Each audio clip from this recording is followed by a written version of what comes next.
자, 오늘 지구촌 메시지 창세기 45장 1절에서 15절 말씀입니다. 품다라는 제목입니다. 품다. 요셉은 가문을 품고 그리스도는 모두를 품으셨습니다. 자, 창세기 45장 8절 읽겠습니다. 그런즉 나를 이리로 보낸 이는 당신들이 아니요 하나님이시라. 하나님이 나를 바로에게 아버지로 삼으시고 그 온 집의 주로 삼으시며 애굽 온 땅의 통치자로 삼으셨나이다. 바로 이 의미는 하나님 야곱을 통해서 온 땅을 품으라는 그 부르심 주셨다라는 것이죠. 자, 아비가 젖먹이는 아이를 품듯 요셉은 결국 형들을 품습니다. 야곱의 가족을 다 품습니다. 그리스도는 인류를 품에 안고 그의 나라로 우리를 이끄시죠. 요셉은 상처받은 치유자가 되어 가족들 모두를 품에 안습니다. 요셉은 아버지로부터 가장 많은 사랑을 받았지만 또 반면에 형들로부터 가장 큰 미움을 받았습니다. 그래서 그는 어둠의 깊은 구덩이에 갇히게 되었죠. 거의 13년이라는 긴 세월 동안을 그 어둠의 긴 구덩이에서 그 하나님의 품을 그 안에서 경험을 했습니다. 그곳에서 하나님을 알았죠. 요셉은 생명 구원을 위해서는 그 형제들을 회개로 이끌어야 했습니다. 그것이 바로 하나님의 뜻이요. 그래서 그 야곱의 가족들을 이제 애굽으로 데리고 와서 그 안에서 함께 거하는 것. 그래서 400년간 그 애굽 땅에 있어야 하는 것이 바로 하나님의 계획이었던 것입니다.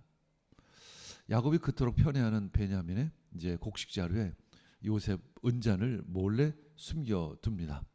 그리고 도도로 몰아 노예로 남게 합니다. 이때 이제 유다가 요셉에게 간절히 엎드려서 구합니다. 내가 그를 대신해서 주의 종이 되겠습니다. 요셉의 희생입니다. 요셉은 이 유다의 이 헌신적인 그 희생 앞에서 더 이상 정을 억제하지 못합니다. 방송대곡하며 사람들을 그 안에서 물러내죠. 그리고 자신을 드러냅니다. 나는 당신의 아우 요셉이요. 나는 당신들이 판자니라. 하지만 근심하지 마소서. 한탄하지 마소서. 하나님이 생명을 구원하시려고 나를 당신들보다 먼저 보내셨나이다. 하나님께서 먼저 이 애굽으로 보내셨나이다. 그 이유는 바로 당신들의 생명을 구원하고자 하는 하나님의 계획이라는 것이죠. 가족을 늘 힘들게 했던 편애, 그리고 미움, 복수, 고통이라는 그 죄의 사슬이 이제 끊어집니다. 유다의 희생과 요셉의 용서로 말미암아 그 모든 죄의 사슬이 끊어지고 결국 야곱의 가족의 샬롬이 임하는 것이죠. 이어지는 용서와 화해는 예수님께서 사랑의 품으로 나를 안으셔서 또한 구원하셨음을 보게 됩니다. 자, 우리 1에서 3절에는 어떤 내용이 있을까? 나는 요셉이라. 형들에게 그렇게 말하죠. 당신들이 애굽의 판자라. 이 말을 들은 형들의 심정은 어떠했을까요? 자, 한마디로 만감이 교차했을 것입니다. 자, 1절에서 우리 3절 우리 함께 읽도록 하겠습니다. 요셉이 시종하는 자들 앞에서 그 정을 억제하지 못하여 그동안은 자신의 감정을 잘 억제해 왔습니다. 그러나 이제 더 이상 억제할 수가 없었습니다. 어쩌면 때가 된 것이죠. 이제 소리 질러서 모든 사람을 자기에게 물러가게 합니다. 그리고 그 형제에게 자기를 알립니다. 자신이 요셉이라는 것을 드러냅니다. 때 그와 함께 한 자가 없었더라. 물론 그 주위에는 그 신하들이 종들이 없었습니다. 이제 요셉이 방성대곡하니 애굽 사람에게 들리며 바로의 궁중에 들리더라. 3절 요셉이 그 형들에게 이르되 나는 요셉이라. 이제 드디어 요셉은 자신의 이름을 밝힙니다. 내 아버지께서 아직 살아 계시니까.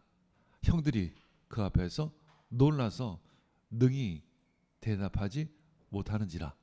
아마도 형들은 참 어떤 마음이었을까? 참 상상을 할 수 없는 마음이었을 것 같아요. 반가움, 두려움, 뭐 하여튼 경악, 뭐 도무지 그 감정은 우리가 헤아릴 수 없을 만큼 복잡한 여러 가지 생각들, 감정들이 교차했었을 것입니다.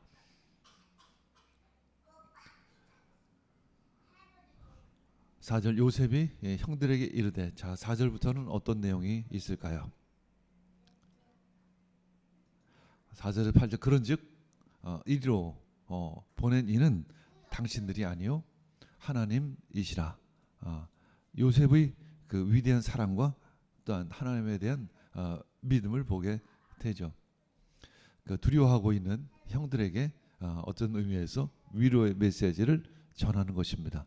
자 4에서 8절 우리 함께 읽겠습니다. 4에서 8절 요셉이 형들에게 이르되 내게로 가까이 오소서. 가까이 오라는 것입니다. 그들이 가까이 가니 가로되 나는 당신들의 아우 요셉이니 당신들이 애굽의 판자라. 5절 당신들이 나를 이곳에 팔았으므로 그러나 근심하지 마소서. 두려워하지 마소서. 한탄하지 마소서. 걱정하지 마소서.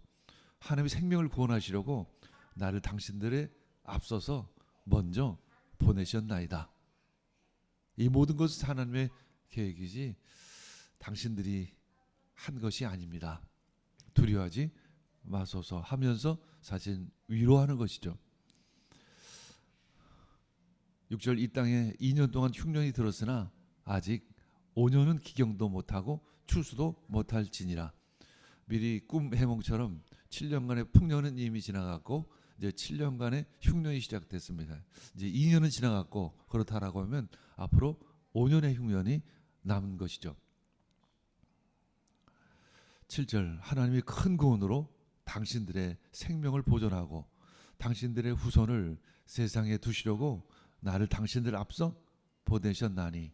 큰 구원, 바로 하나님의 구원, 예수 그리스도를 통한 위대한 구원을 우리는 연상하게 합니다. 6절 이 땅에 2년 동안 충절이 들었으나 아직 5년은 기용도 못하고 추수도 못할지니라. 하나님이 큰 구원으로 당신들의 생명을 보존하고 당신들의 후손을 세상에 두시려고 나를 당신들 앞서 보내셨나이다.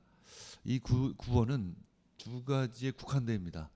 야곱의 가족들과 그 후손들에 사실은 국한돼요. 그러니까 이스라엘 자손에 국한됩니다. 그러나 예수 그리스도를 통한 구원은 한계가 없습니다. 우리 모두를 위한 구원입니다. 8절 그런즉 나를 이리로 보낸 자는 당신들이 아니요 하나님이시라. 하나님이 나로 바로의 아비를 삼으시며 그 온 집의 주를 삼으시며 애굽 온 땅의 치료자로 삼으셨나이다. 사실 그 이유는 이렇게 온 땅의 치리자로 삼으신 이유는 온 땅을 구원하기 위함이라는 거죠. 목적이 무엇일까요? 하나님이 나를 요셉을 총리로 세우려고 한 것이 목적이 아니라 온 땅을 구원하고자 하시는 하나님의 뜻이었다라는 것이죠.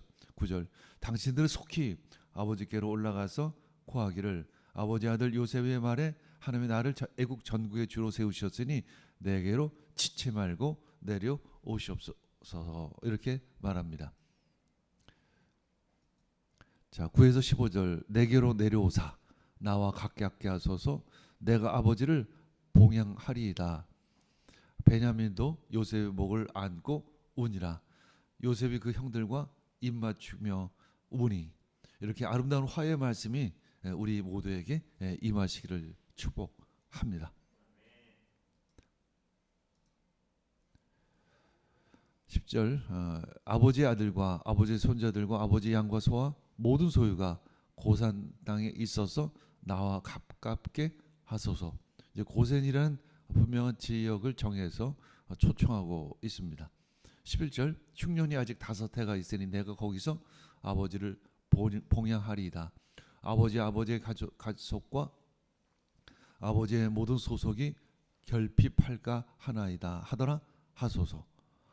12절 당신들의 눈과 내 아우 베냐민의 눈이 보는 바 당신들에게 이 말을 하는 것은 내 입이라. 내 입이라. 바로 요셉이라. 13절 당신들은 나의 애굽에서의 영화와 당신들의 본 모든 것을 다 내 아버지께 고하라. 그리고 속히 모시고 내려오소서 하며 14절 자기 아우 베냐민의 목을 안고 오니 베냐민도 요셉의 목을 안고 오니라. 15절 요셉이 또 형들과 입맞추며 안고 오니 형들이 그제야 요셉과 말하니라. 아멘. 결국 아름다운 화해가 이루어졌습니다. 우리에게도 이 아름다운 화해가 아름다운 용서가 이루어지기를 축복합니다. 민수기 11장 12절 이제 모세의 고백이죠. 이 모든 백성을 내가 잉태하였나이까 내가 어찌 그들을 생산하였기에 주께서 나더러 양육하는 아비가 젖 먹는 아이를 품듯 그들을 품에 품고 주께서 그들의 열조에게 맹세하신 땅으로 가라 하시나이까. 사실 요셉은 그 형들의 아버지는 아니죠. 형들을 낳은 사람은 아닙니다. 그러나 요셉은 마치 아비의 마음으로 그 형제들을 모두 품는 그런 아름다운 용서의 마음을, 그 자비의 마음을 보게 됩니다. 우리 역시 그 예수님의 그 자비로우심을 배우기를 축복합니다. 오늘도